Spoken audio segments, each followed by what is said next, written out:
Hello my dear students, welcome back to again our Ajay academy YouTube channel.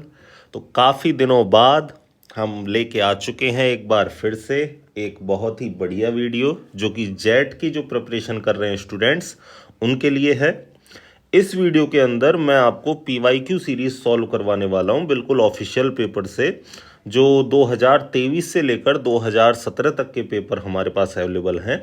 एक paper मैंने आपको और जोड़ा है जो 2013 का है, ठीक है।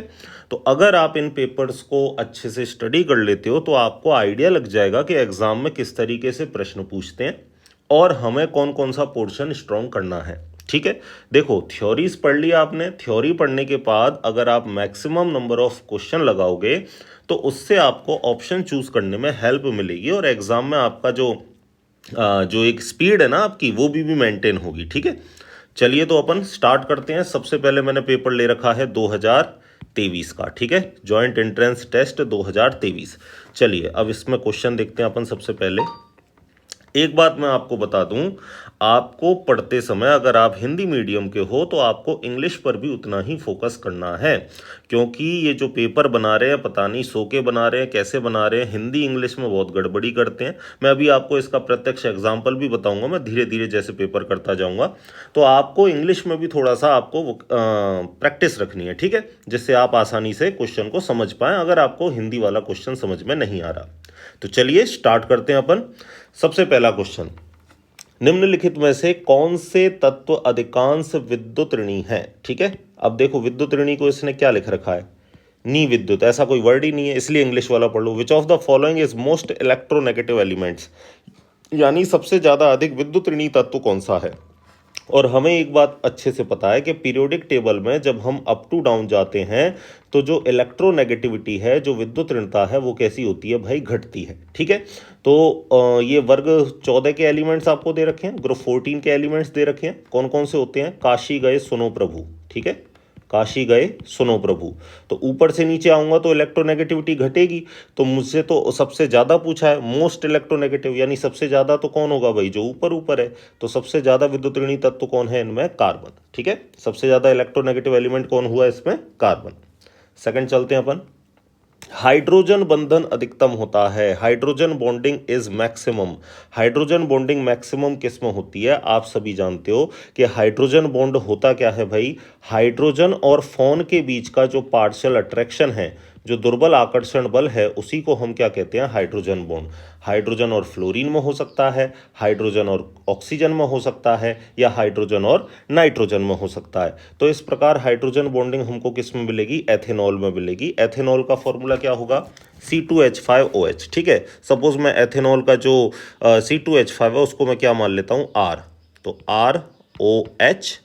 अब यहाँ जो दूसरा ROH मॉलिक्यूल है, इसके ऑक्सीजन और पहले वाले के हाइड्रोजन के बीच में इस तरीके से क्या हो जाती है, हाइड्रोजन बॉन्डिंग, ठीक है। इस तरीके से मैं तीसरा एग्जांपल भी ले सकता हूं, ROH। तो इसका हाइड्रोजन और दूसरे वाले का ऑक्सीजन, इनमें क्या हो जाती है, हाइड्रोजन बॉन्डिंग। तो करेक्ट एग्जांपल कौन सा हो गया, हाइड्रोजन बॉन्डिंग किस में मिलेगी भाई हमको, इथेनॉल में, ठीक है। चलिए आगे चलते हैं अपन। इसको इरेज कर देता हूं मैं, आप साथ के साथ इनको देखते चलिए और अगर कोई इंपॉर्टेंट बात आपको लगे तो आप उसको लिख भी सकते हैं, ठीक है। चलिए आगे चलते हैं। कौन सा अणु समतलीय है, ये आपका केमिकल बॉन्डिंग से आ गया भाई, हाइब्रिडाइजेशन से कहीं ना कहीं रिलेटेड टॉपिक है। तो कौन सा अणु समतलीय है, इसके लिए हमको इसका हाइब्रिडाइजेशन निकालने के साथ साथ इसकी ज्योमेट्री बनानी होगी। तो चलिए अपन देखते हैं पहले वाले में। वैसे आंसर इसका पहला वाला ही है, फिर भी मैं इसको बताता हूँ। सेंट्रल एटम कौन है, जीनोन। जीनोन कौन से ग्रुप का है, तो हम सबको पता है कि 18वें वर्ग का है। 18वें वर्ग का है तो इसके पास कितने इलेक्ट्रॉन होंगे, 8, ठीक है। अब कितने फ्लोरीन जोड़ने हैं मेरे को, 4। हम सबको पता है फ्लोरीन कैसे बॉन्ड बनाता है, सिंगल। तो मैंने कितने फ्लोरीन जोड़ दिए भाई, 4, ठीक है। तो लोन पेयर कितने बच गए इसके पास, 2 लोन पेयर बच गए, ठीक है। अब आप मुझे बताओ कि टोटल स्टेरिक नंबर कितना आया। देखो, 2 तो लोन पेयर हो गए और 4 बॉन्ड हो गए, तो 2 + 4 टोटल स्टेरिक नंबर कितना आया, 6। और 6 आ गया तो 1 गया S में, 3 गए P में, बचे 2 गए डी में। हाइब्रिडाइजेशन कौन सा होगा इसका? sp3d2। और जब sp3d2 हाइब्रिडाइजेशन होता है तो हमें सबको अच्छे से पता है जो ज्यामिति क्या होती है वो होती है आपकी अष्टफल की है, ठीक है। लेकिन 2 लोन पेयर होने की वजह से इसकी जो आकृति हो जाएगी वो हो जाएगी वर्गाकार समतलीय, कुछ इस तरीके से। मैं आपको बताता हूं इसकी क्या हो जाएगी, वर्गाकार समतलीय, ठीक है। आई नो मैं थोड़ा आपको डिटेल से बता रहा हूं, लेकिन देखो मेरे को अगर टिक करना हो तो 2 सेकंड में टिक करके मैं आगे बढ़ जाऊंगा, लेकिन उससे आपको चीजें समझ में नहीं आएंगी। आप इसको डिटेल से समझें, जिससे इससे रिलेटेड अगली बार कोई नया क्वेश्चन बनता है तो वो भी आप अच्छे से कर पाओ। सीखना इंपॉर्टेंट है भाई। आंसर की तो हमारे सामने पीडीएफ मिल जाएगी, हम 10 मिनट में आंसर की लगा लेंगे, लेकिन सीखना इंपॉर्टेंट है। चलिए तो मैं इसकी ज्योमेट्री बनाता हूं। तो बीच में सेंट्रल एटम हो गया जीनोन, वर्गाकार समतलीय है, 1 फ्लोरीन, 2 फ्लोरीन, 3 फ्लोरीन, 4 फ्लोरीन, चारों जगह 4 फ्लोरीन आ जाएंगे। ये एक लोन पेयर और ये दूसरा लोन पेयर। तो देखो लोन पेयर को देखते हैं, नहीं सारे एटम किस में, एक प्लेन में, तो ये कैसा होगा आपका, समतलीय। अब बाकी तीनों को भी मैं बता देता हूं। देखो NF3 जो है आपका, इसकी होगी पिरामिडीय शेप, त्रिकोणीय पिरामिडीय, ध्यान रखना, ट्रायगोनल पायरामिडल, एक लोन पेयर होगा नाइट्रोजन के ऊपर। SiF4 ये तो आपका उसकी तरह हो जाएगा, मीथेन की तरह, कैसा हो जाएगा, चतुष्फलकीय, ठीक है। और SF4 बहुत इंपॉर्टेंट है भाई, ये SF4 इसकी जो होती है आकृति वो होती है ढेंकुली, ढेंकुली बोल दो या इसको सीसॉ बोल दो, ठीक है। अक्सर एग्जाम में पूछा भी जाता है ढेंकुली या सीसॉ। एक लोन पेयर होता है और 4 बॉन्ड होते हैं, तो टोटल इसमें जो हो जाएगा वो sp3d हो जाएगा, हाइब्रिडाइजेशन, याद रखना इसको भी, ठीक है। आगे चलता हूं मैं नेक्स्ट क्वेश्चन पर। चलिए नेक्स्ट क्वेश्चन देखो, अगला क्वेश्चन। एक तत्व जिसकी परमाणु संख्या 24 है, एटॉमिक नंबर उसका कितना है भाई, 24, ये किससे संबंधित है? तो हमको अच्छे से पता है भाई कि जो 3D सीरीज है उसमें 21 से लेकर 30 तक जो एलिमेंट हैं ये कौन सी सीरीज में आते हैं, 3D सीरीज में आते हैं। और 24 भी यहीं आएगा। 24 नंबर पे कौन है, क्रोमियम है। तो क्रोमियम हम सबको पता है कि भाई एटॉमिक नंबर 24 रखता है, कौन से का है, डी ब्लॉक का है। तो करेक्ट आंसर हो जाएगा इसमें तीसरा। आगे चलते हैं। अब देखो ये मिसप्रिंट हो गया आपका। अगला क्वेश्चन कैसे हुआ, 2p कक्षा के पास है, क्या बोल रखा है, 2p कक्षा के पास है। अब कक्षा का मतलब होता है ऑर्बिट, कक्षा का मतलब तो क्या होता है भाई, ऑर्बिट होता है। जबकि इंग्लिश में देखो बिल्कुल करेक्ट दे रखा है, 2p ऑर्बिटल है। अरे भाई ये कक्षा नहीं, यहाँ इसको कक्षक लिखना था, ठीक है। तो ऐसी मिसप्रिंटिंग आप बहुत देखोगे हिंदी में, इसलिए मैं आपसे कहूँगा कि प्रश्न को पढ़ते समय थोड़ा आप इंग्लिश मीडियम वाले जो आपके साइड में दे रखे हैं उन पर भी थोड़ा सा आप गौर करें। तो 2p ऑर्बिटल है। अब 2p ऑर्बिटल आपको दे रखा है, तो 2p ऑर्बिटल से हम देखो आंसर कैसे निकालेंगे। ये आपका क्वांटम नंबर से क्वेश्चन है। देखो सबसे पहले तो जो n का मान है वो आगे आगे ही दे रखा होता है। 2p है मतलब n का मान सीधा सीधा क्या रख दो, 2। और जो l का मान है वो मैं आपको बताऊं, l का जो मान है वो चलता है आपका SPDF के लिए। क्या चलता है मैं बताता हूं। l का जो मान है वो चलता है 0 1 2 3, ठीक है, 0 1 2 3। अब मुझे क्या चाहिए, p, तो p के लिए l का मान कितना हो गया, 1। तो l का मान कितना हो गया, 1, और n का मान कितना हो गया, 2। तो करेक्ट आंसर इसका कौन सा हो जाएगा, तीसरा। अब मान लो आपको इसी तरीके से किसके लिए पूछ लेता कि भाई मेरे को तो 5f के लिए बताओ, 5f के लिए बताओ, तो जो आगे आगे दे रखा है ना वो तो n का मान है, n बराबर क्या हो गया 5। और f के लिए l का मान मैंने क्या बताया, f के लिए l का मान मैंने क्या बताया, 3। तो l का मान हो गया इसके लिए 3, ठीक है। तो ऐसे क्वेश्चन भी आते हैं, आपको ध्यान रखना है। l का मान 0 1 2 3 से शुरू होता है, और n का मान तो जो कक्षक आपको दे रखा है उसमें आगे आगे आपको मिल जाएगा। आई होप आपको चीज़ें अच्छे से समझ में आई होंगी। अगला क्वेश्चन देखते हैं अपन। निम्नलिखित में से कौन सा उच्चतम औसत बंधन ऊर्जा रखता है, ठीक है। इंग्लिश में भी आप देख लो। Which of the following bonds has the highest average bond energy. Bond energy के बारे में बात कर रहा है भाई। बॉन्ड एनर्जी तो उसकी ज़्यादा होगी जो आसानी से टूटता नहीं है, और आपको पता है सिंगल बॉन्ड सबसे आसानी से टूटेगा, डबल बॉन्ड उससे थोड़ा सा ज़्यादा एनर्जी लग के टूटेगा, और ट्रिपल बॉन्ड को तोड़ने में सबसे ज़्यादा एनर्जी लगेगी। यानी मुझे पता है ट्रिपल बॉन्ड की जो बंधन ऊर्जा है वो सबसे ज़्यादा होगी। तो पहला वाला ऑप्शन तो सबसे पहले कट गया, क्योंकि इसमें क्या आ रहा है, डबल बॉन्ड, ठीक है। अब मेरे को देखने ट्रिपल बॉन्ड वाले एग्जाम्पल। तो ट्रिपल बॉन्ड वाले एग्जाम्पल में 3 दे रखे हैं भाई, carbon triple bond carbon, carbon triple bond nitrogen भी दे रखा है, और नाइट्रोजन ट्रिपल बॉन्ड नाइट्रोजन भी दे रखा है। तो अब आपको देखना है साइज, ठीक है, क्योंकि साइज जितना छोटा होगा बॉन्ड को तोड़ने में उतनी ही ज़्यादा क्या लगेगी भाई, एनर्जी। आपको भी मैं एग्जांपल देके पूछूं कि एक तो छोटी लकड़ी है आपके पास, है ना, और एक बड़ी लकड़ी है, बताओ कौन सी लकड़ी को आसानी से तोड़ दोगे। आप कहोगे कि सर बड़ी लकड़ी तो आसानी से टूट जाएगी, लेकिन छोटी लकड़ी को तोड़ने में ज़्यादा हमको क्या देनी पड़ेगी, एनर्जी देनी पड़ेगी, ज़्यादा मेहनत करनी पड़ेगी। तो अब मैं बात करता हूं कि बताओ साइज किसका छोटा है, कार्बन का छोटा है या नाइट्रोजन का छोटा है। तो ये बात भी आपने पढ़ रखी है कि पीरियोडिक टेबल में लेफ्ट टू राइट हैंड जाते हैं तो साइज कैसा होता है भाई, घटता है।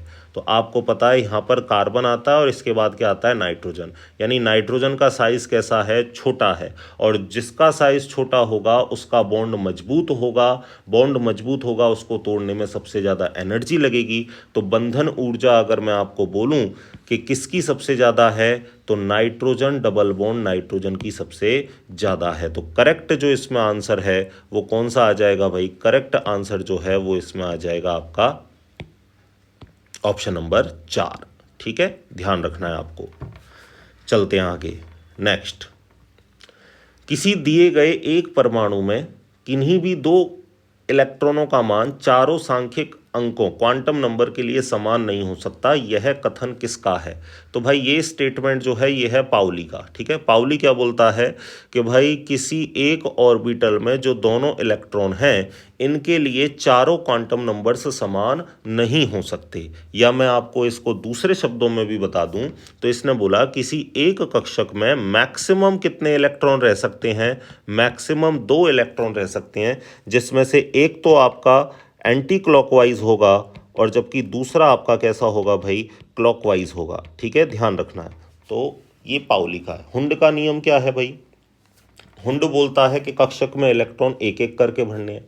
आफ्बाव का नियम क्या है कि कक्षकों में इलेक्ट्रॉन ऊर्जा के बढ़ते क्रम के अनुसार भरने हैं। ठीक है, और ये तो हाइजेनबर्ग का अनिश्चितता का नियम है, ये तो आप आगे पढ़ ही लोगे। ठीक है, डेल्टा एक्स डेल्टा पी से रिलेटेड ये नियम है। ठीक है, आगे चलते हैं अपन। अभिक्रिया की दर निर्भर नहीं करती, अभिक्रिया की दर निर्भर नहीं करती।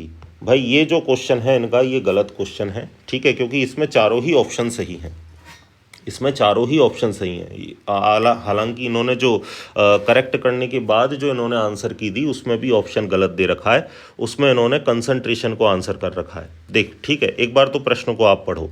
अभिक्रिया की दर निर्भर नहीं करती तापमान पर एकाग्रता। अरे भाई एकाग्रता जैसी कोई चीज़ नहीं होती केमिस्ट्री में।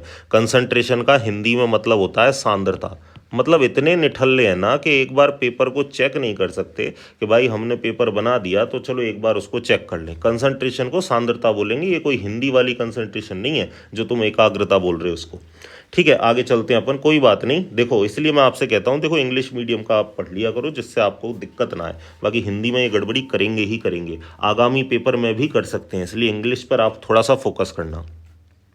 अब देखो टेम्परेचर दे रखा है, कंसंट्रेशन दे रखा है, प्रेशर दे रखा है, कैटलिस्ट दे रखा है, ये चारों पर ही रेट ऑफ रिएक्शन डिपेंड करती है। ठीक है, मैं इसके लिए प्रत्यक्ष आपको एक एनसीईआरटी का मैंने स्क्रीनशॉट भी ले रखा है पहले से, उसको मैं आपको दिखा देता हूँ। देखो देखो आप, ये स्क्रीनशॉट मैंने ले रखा है, इसको देखो आप साफ साफ थोड़े छोटे अक्षरों में। एक बार मैं इसको हटा के दोबारा लेता हूँ, देखो पढ़ो अब इसको आप अच्छे से, आपको पता चल जाएगा। देखो अभिक्रिया वेग प्रायोगिक परिस्थितियों जैसे अभिक्रियाकों की सांद्रता, गैसों के संदर्भ में हो तो दाब आ गया और ताप भी आ गया और उत्प्रेरक भी आ गया। देखो अगर गैसीय अभिक्रिया है तो दाब आ गया, सांद्रता आ गया, ताप भी आ गया, उत्प्रेरक भी आ गया, पर निर्भर करता है। यानी अभिक्रिया का वेग इन सारी चीज़ों पर तो निर्भर करता है। और यही चारों ऑप्शन दे रखे हैं, टेम्परेचर दे रखा है, कंसंट्रेशन दे रखा है ना, आपको प्रेशर दे रखा है, कैटलिस्ट दे रखा है, तो ये चारों पर तो भाई डिपेंड करता है। फिर आप इसको सही कैसे मान सकते हो। तो ये तो आपका एक तरीके से मिसप्रिंट है ना, ये डिलीट होना चाहिए था, लेकिन पता नहीं क्यों डिलीट नहीं किया है इसको। तो वैसे इन्होंने जो आंसर दिया था वो कैसे दिया था, कंसंट्रेशन इन्होंने आंसर दिया था, जो कि सही नहीं है। हाँ, अगर ये साफ साफ ऐसे बोल देता ना कि जीरो ऑर्डर की रेट ऑफ रिएक्शन, शून्य कोटि की अभिक्रिया किस पर डिपेंड नहीं करती, तो शून्य कोटि की अभिक्रिया तो बिल्कुल सही है, सांद्रता पर निर्भर नहीं करती। लेकिन इन्होंने एक जनरल बात बोली है, अभिक्रिया की दर किस पर निर्भर नहीं करती, तो ये चारों पर ही निर्भर करती है। ये क्वेश्चन आपका डिलीट होना चाहिए। आगे चलते हैं अपन। नेक्स्ट देखो, सक्रिय द्रव्यमान का नियम किसने दिया? The law of mass action was proposed by. ठीक है, तो चलिए अपन इसको देखते हैं। सक्रिय द्रव्यमान का नियम जो दिया था वो दिया था गुलबर्ग और वागे ने। ठीक है, ध्यान रखना, गुलबर्ग और वागे ने। अगर आपसे पूछ ले कि लुईस और कौशल ने किसका नियम दिया, तो ये अष्टक नियम के बारे में बात करते हैं। ठीक है, चलते हैं आगे। CH2O में कार्बन का ऑक्सीकरण नंबर, ये रिपीटेड क्वेश्चन है भाई, पहले भी पूछा हुआ है, मैं अभी आपको बता दूंगा। तो हमको देखो पता रहता है कि ऑक्सीजन का कितना होता है भाई, ऑक्सीजन का कितना होता है -2। ठीक है, एक हाइड्रोजन का कितना होता है +1, तो 2 हाइड्रोजन का कितना हो जाएगा +2। तो मुझे बताओ ये यही न्यूट्रल हो गए, +2 से -2 कट गया, तो कार्बन पर कोई चार्ज नहीं होगा, कार्बन पर कौन सा चार्ज होगा? 0। तो इसका करेक्ट ऑप्शन कौन सा हो गया? Option number 4। ठीक है, समझ में आ रहा है आपको? अगर कहीं भी कोई डाउट है तो आप मुझे कमेंट बॉक्स में लिखकर भी बता सकते हैं, और अगर आपको अच्छा लग रहा है तो अपने दोस्तों के साथ, जहां भी आपका ग्रुप है स्टडी ग्रुप, उसमें आप इस वीडियो को शेयर कर सकते हैं, भेज सकते हैं। ठीक है, चलिए आगे चलते हैं। नाइट्रोजन और हाइड्रोजन मिलकर क्या बना रहे हैं भाई? अमोनिया, और हीट रिलीज हो रही है। इसके लिए आपको क्या लिखना है? केपी और केसी के बीच का रिलेशन लिखना है। ठीक है, तो देखो केपी और केसी क्या होता है, मैं आपको बता देता हूँ। फॉर्मूला होता है केपी बराबर केसी RT की power delta NG। Delta NG क्या होता है? प्रोडक्ट के गैसीय मोल माइनस रिएक्टेंट के गैसीय मोल। अब प्रोडक्ट के गैसीय मोल कितने हैं? 2। रिएक्टेंट के गैसीय मोल कितने हैं? 1 और 3 4। तो 2 में से 4 गया तो कितना बचेगा? -2। यानी डेल्टा NG की जगह पावर किसकी आ जाएगी? -2 की। -2 की पावर वाला एक ही ऑप्शन है, कौन सा? ऑप्शन 3, KP बराबर KC RT की पावर -2। आगे चलते हैं। फोटोकेमिकल रिएक्शन H2Cl2 और ऊपर HNU दे रखा है 2HCl, इसका ऑर्डर ऑफ रिएक्शन क्या है? अभिक्रिया की कोटि क्या है? आप सभी को पता है कि शून्य कोटि की अभिक्रिया जो है उसमें प्रकाश आता है और मेटल कैटलिस्ट आता है। मैं आपको पहचान बता देता हूं दोबारा से, सुनो क्या कह रहा हूं मैं, कि अगर अभिक्रिया आपकी कौन सी कोटि की है? शून्य कोटि की, तो शून्य कोटि की अभिक्रिया में क्या आएगा? या तो HNU आ जाएगा, या आपका क्या आ जाएगा? कोई भी मेटल कैटलिस्ट। ठीक है, ध्यान रखना, मेटल कैटलिस्ट आ जाएगा, जैसे प्लेटिनम आ जाए, गोल्ड आ जाए, ये आ जाए आपके, तो ये 0 ऑर्डर की रिएक्शन है। ठीक है, जैसे आपसे बोल दे, अब मान लो 2024 में आपको क्वेश्चन बन जाए कि अमोनिया का प्लेटिनम की सतह पर वियोजन हो रहा है, बताओ कौन से कोटि की अभिक्रिया? आपने मेटल देख लिया, सीधा बता दो 0 ऑर्डर की। बोल दे कि HI का स्वर्ण सतह पर, स्वर्ण का मतलब सोना, स्वर्ण सतह पर ऊष्मीय वियोजन करवा रहे हैं, बताओ कौन सी कोटि की अभिक्रिया? आपने तो मेटल देख लिया, सीधा बता दो 0 ऑर्डर की। तो मैं क्या कह रहा हूँ, HNU दिख जाए, मेटल कैटलिस्ट दिख जाए, 0 ऑर्डर की रिएक्शन। ठीक है, ध्यान रखना। आगे चलते हैं। ठीक है, एडिशनल चीज़ें मैं आपको NCERT वाली ही बता रहा हूँ, तो ध्यान रखें, आप इनको पढ़ते चलें, फ़ायदा मिलेगा आपको। चलिए नेक्स्ट देखो, एक एंडोथर्मिक रिएक्शन। एंडोथर्मिक रिएक्शन मतलब ऊष्मा शोषी। ठीक है, एंडोथर्मिक रिएक्शन ऊष्मा शोषी। अब देखो, आपको इसने ऊष्मा शोषी नहीं लिखा, इस एंडोथर्मिक को ही इसने हिंदी में लिख दिया, इसलिए मैं आपसे कहता हूं इंग्लिश पर फोकस करो। एंडोथर्मिक बोलते हैं किसको? ऊष्मा शोषी को। ठीक है, और एक्सोथर्मिक बोलते हैं ऊष्माक्षेपी को।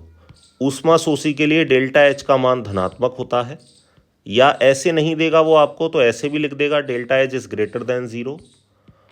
और ऊष्माक्षेपी जिसको अपन बोलते हैं एक्सोथर्मिक, इसके लिए होता है डेल्टा H नेगेटिव, यानी वो इसको ऐसे भी बोल सकता है लेस देन 0।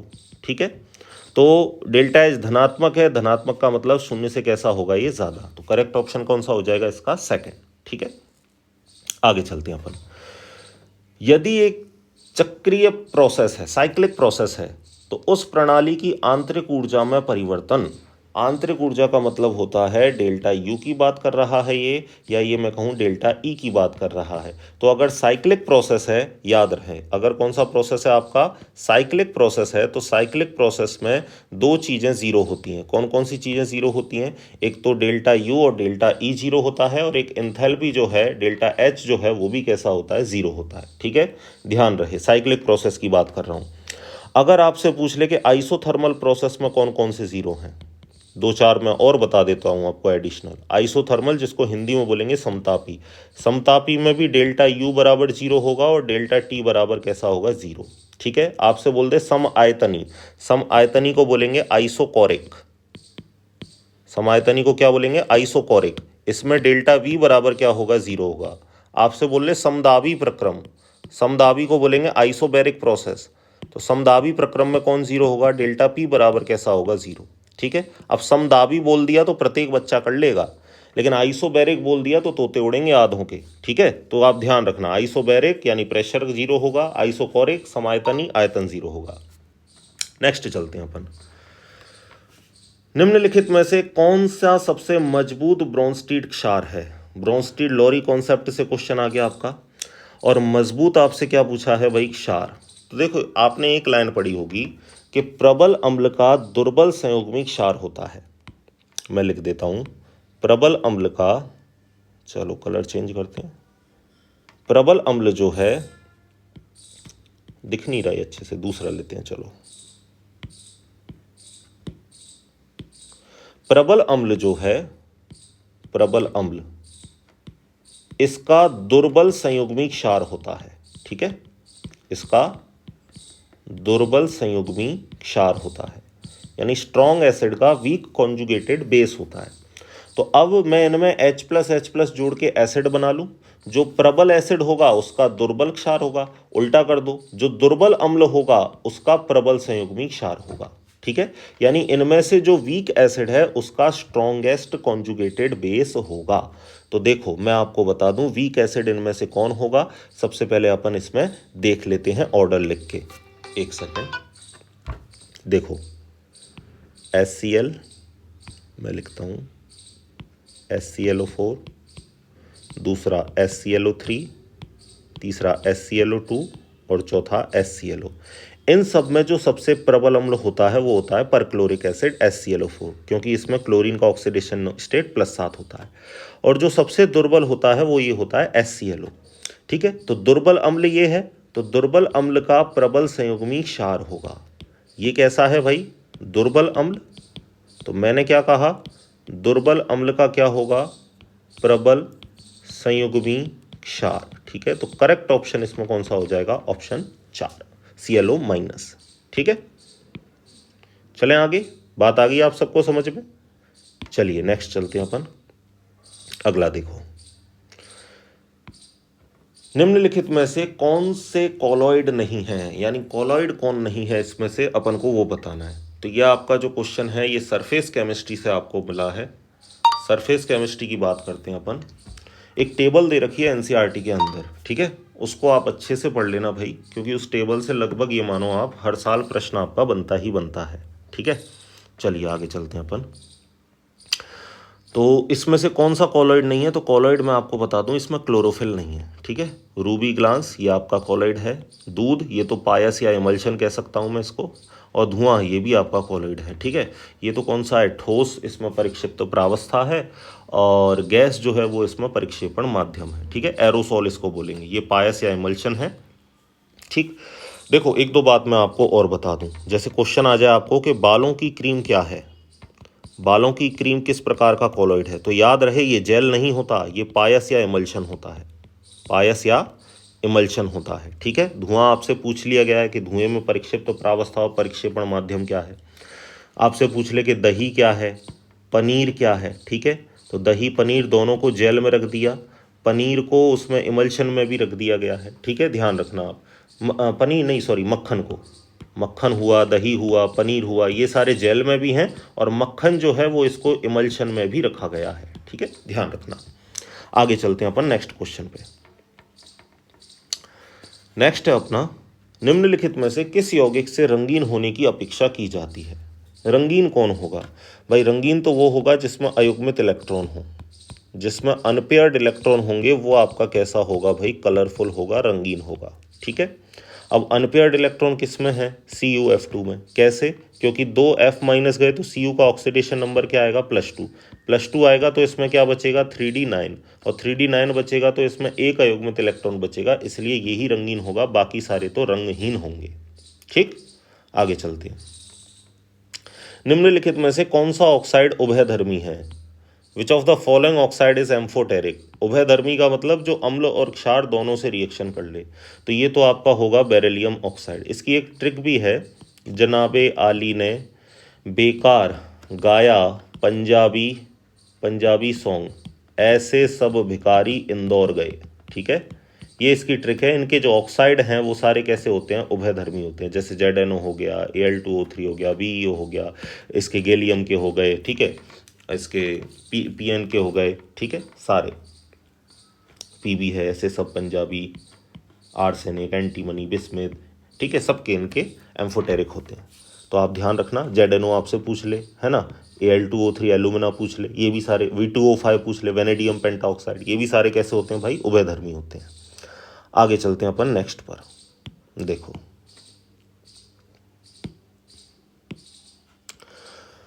जब एक कार्बोनेट अयस्क को वायु की अनुपस्थिति में धातु ऑक्साइड में बदलने के लिए अत्यधिक गर्म किया जाता है तो वह क्या कहलाता है। अब इसमें आपको काम की एक लाइन देखनी थी बस, कौन सी, वायु की अनुपस्थिति, ठीक है, absence of air, absence of air, यानी एयर को कैंसिल कर दो, कैंसिल, कैंसिल का मतलब क्या है, कैल्सिनेशन। अब देखो यहाँ भी इसने हिंदी वर्ड नहीं दिया, जो कैल्सिनेशन है वही इसने एज इट इज़ लिख दिया। ठीक है, मैं इसका हिंदी वर्ड बता देता हूँ, निस्तापन। हिंदी वर्ड क्या है इसका, निस्तापन। और भुनना को एक वर्ड और देते हैं, ये क्या, भर्जन।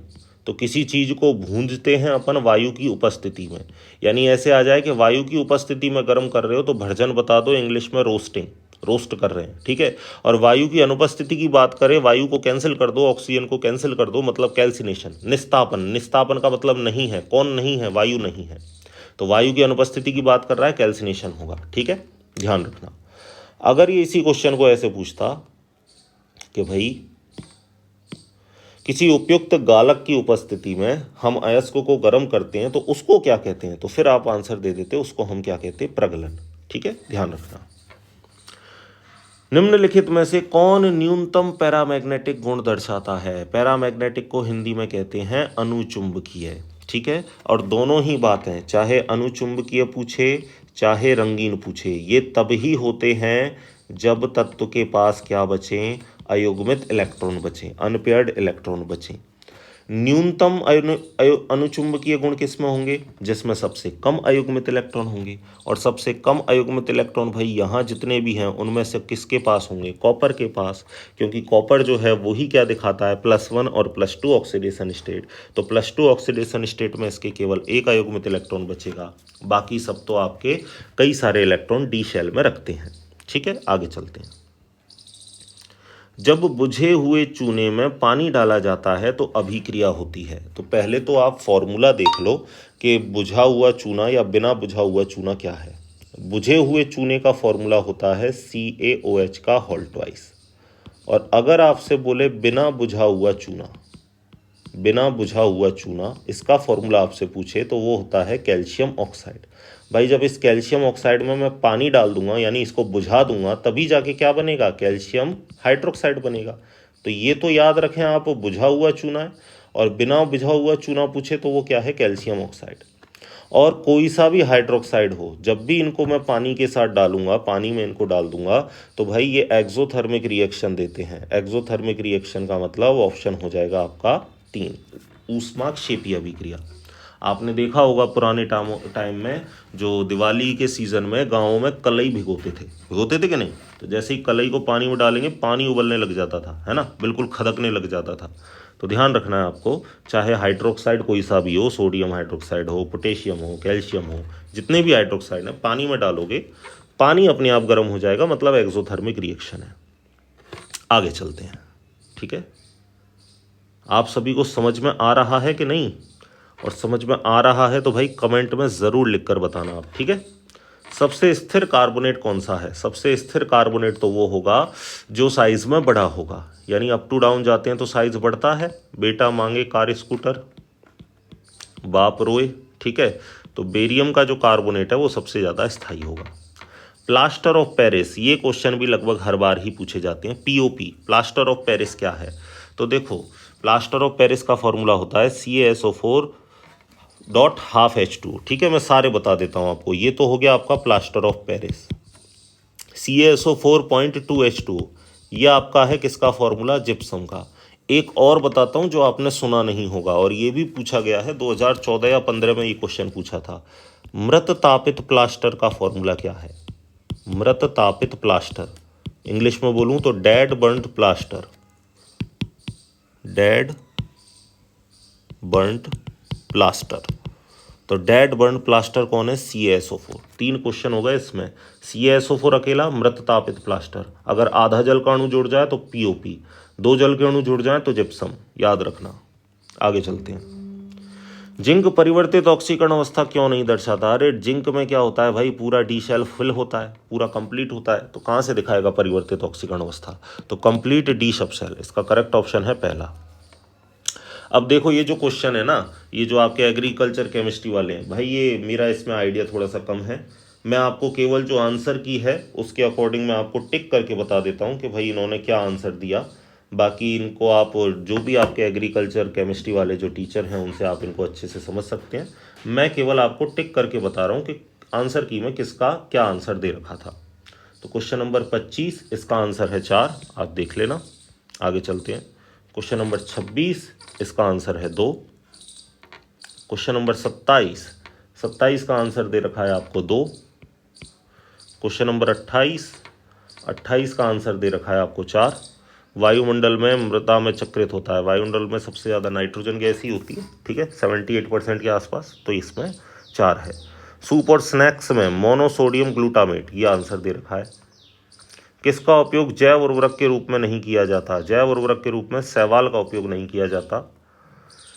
डेयरी उद्योग में दुग्ध प्रोटीन की सांद्रता के लिए, जो ये क्वेश्चन है इसमें आंसर दे रखा है अल्ट्रा फिल्ट्रेशन, ठीक है। आदर्श जलवायु परिस्थिति में कितने सेंटीमीटर मिट्टी विकसित होती है? तो 32 का आंसर दे रखा है 1 सेंटीमीटर।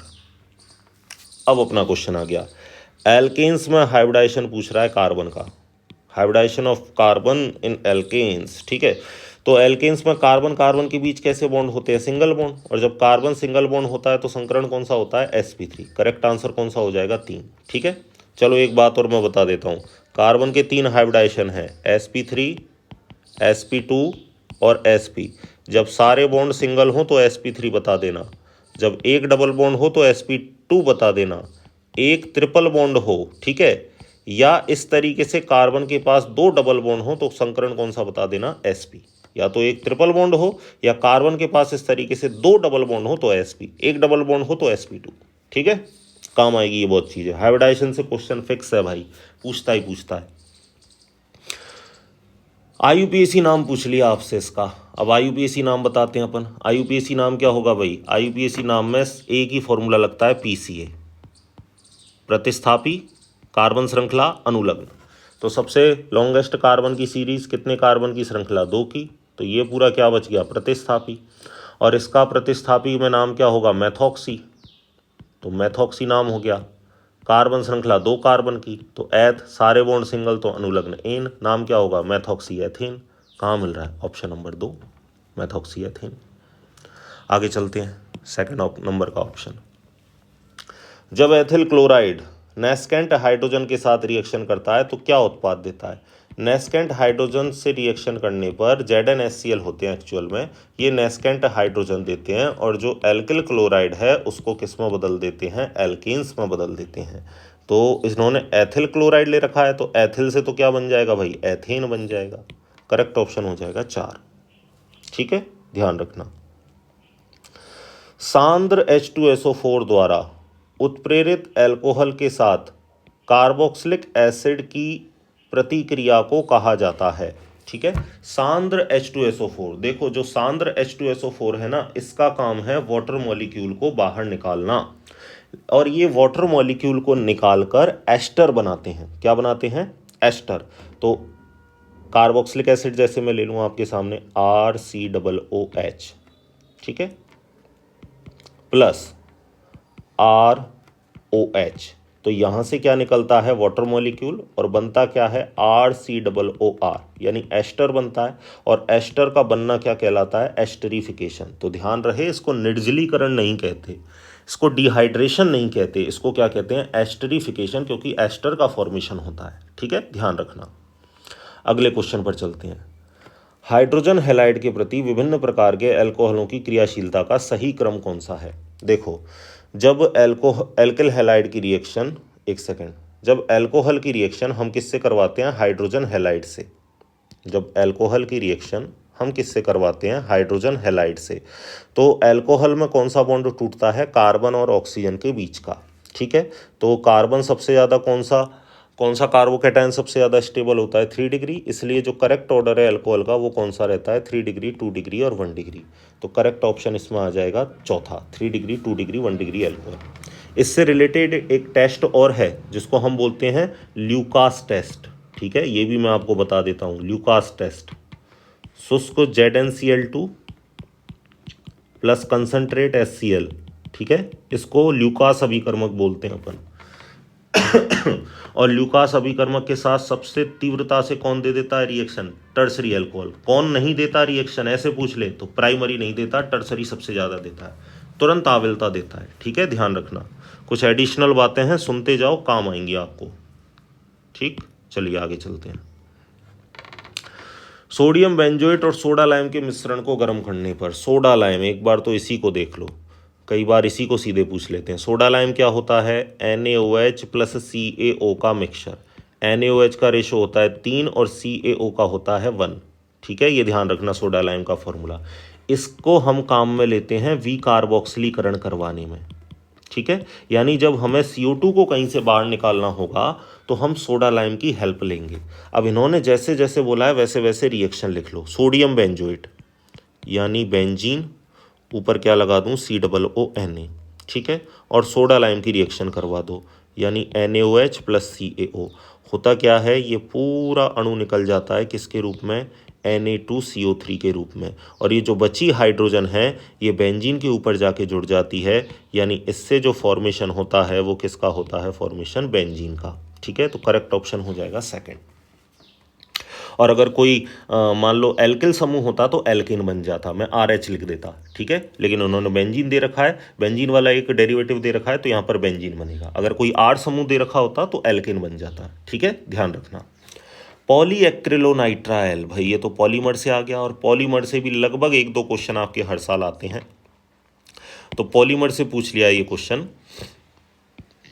चलिए, पॉलीएक्रिलोनाइट्राइल, शॉर्ट में इसको बोलते हैं पैन। ठीक है, का व्यावसायिक नाम, ये ऑर्नोल या एक्रिलिन को बनाने में इस्तेमाल किया जाता है। NCERT की सीधी लाइन से पूछा है, ध्यान रखना।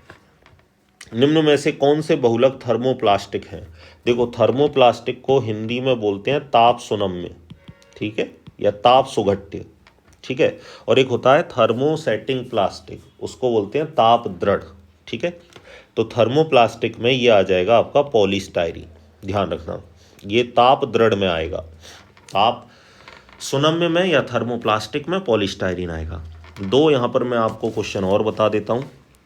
नियोप्रिन, इसको क्लोरोप्रिन भी बोलते हैं, ये तो संश्लेषित रबर है। ठीक है, संश्लेषित रबर है, इसमें इक्लक होता है क्लोरोप्रिन, और नेचुरल रबर को बोलते हैं पॉलीआइसोप्रिन। ठीक है, पॉलीआइसोप्रिन, और इसमें जो इक्लक होता है वो होता है आइसोप्रिन। नियोप्रिन को और क्या बोलते हैं, इसमें कौन होता है, क्लोरोप्रिन, ध्यान रखना आप, इसको पॉलीक्लोरोप्रिन भी बोलते हैं, और नेचुरल रबर, प्राकृतिक रबर में जो दूसरा नाम है वो है पॉलीआइसोप्रिन। ठीक है, ध्यान रखना, ये प्राकृतिक रबर है। आगे क्वेश्चन और दिख जाएंगे आपको इसके। ठीक है, तो पहला वाला मैं आपको पेपर करवा चुका हूं 2023 का, बहुत डिटेल से मैंने आपको क्वेश्चन समझाए हैं, और उनसे रिलेटेड और कैसे क्वेश्चन बन सकते हैं वो भी मैंने आपको समझाया है। अब हम शुरू करेंगे 2022 का पेपर। ठीक है, चलिए चलते हैं क्वेश्चन नंबर फर्स्ट पर। चलिए थोड़ा ब्रेक लेते हैं, फिर स्टार्ट करते हैं।